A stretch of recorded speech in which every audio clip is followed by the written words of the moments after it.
Terjemahan makna ayat selengkapnya.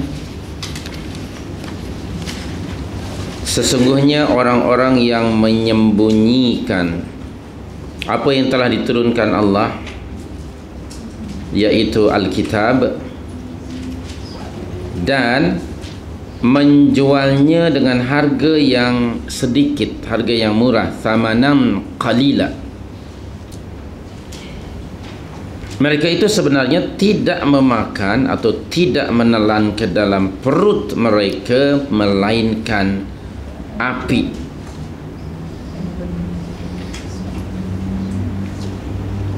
Kepada mereka dan Allah tidak akan bercakap, tidak akan berbicara,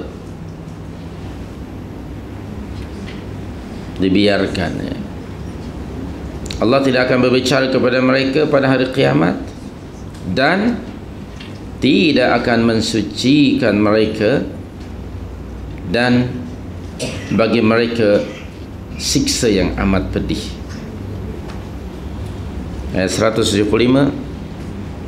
mereka itulah orang-orang yang membeli kesesatan dengan petunjuk dan siksa dengan keampunan.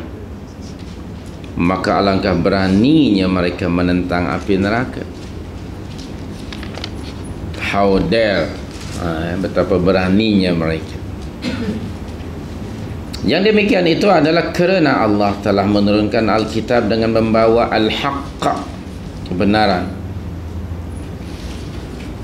Dan sesungguhnya orang-orang yang berselisih tentang kebenaran Alkitab itu benar-benar dalam penyimpangan yang jauh sekali. Itu makna ayat, terjemahan makna ayat.